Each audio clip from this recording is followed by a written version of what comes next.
تو قرن اول میں چونکہ اللہ نے مسلمانوں کو طاقت دے دی،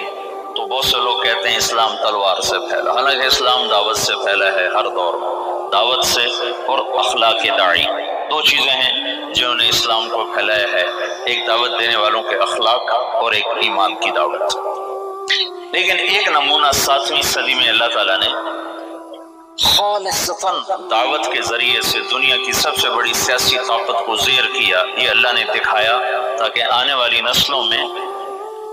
بطور حجت کے ایک داستان باقی رہے کہ اگر محمد دعوت دینے کو اپنا وظیفہ بنا لے تو بڑے سے بڑا باطل ٹوٹ سکتا ہے، مقابلے سے نہیں ہوگا، مناظرے سے نہیں ہوگا، ضد پیدا ہو جائے، بغض پیدا ہو جائے، جب بغض پیدا ہوتا ہے پھر انکار کی صلاحیت، پھر اقرار اور ماننے کی صلاحیت ختم ہو جاتی ہے،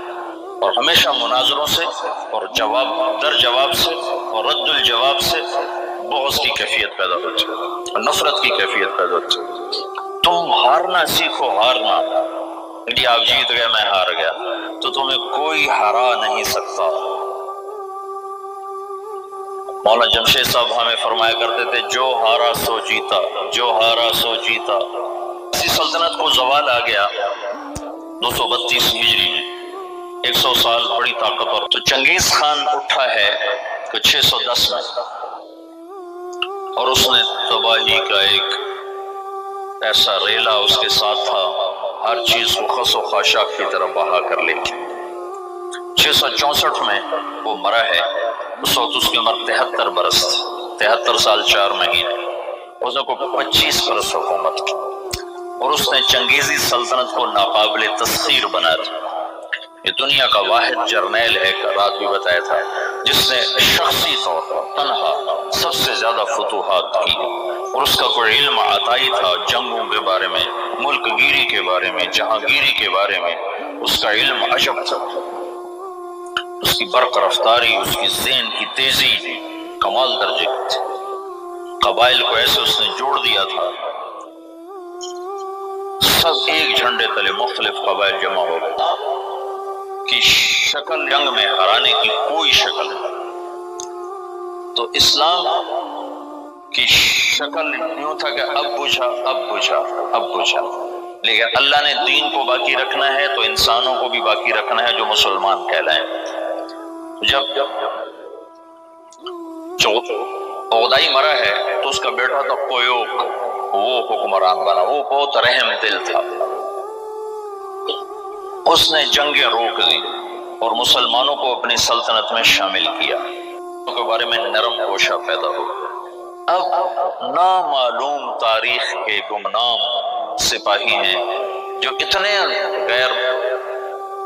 غیر معلوم ہیں، اتنے نامعلوم ہیں کہ کسی تاریخ میں ان کا نام تک درج نہیں، ان کی جگہ درج نہیں، جنہوں نے تاتاریوں کو دعوت دینا شروع کی۔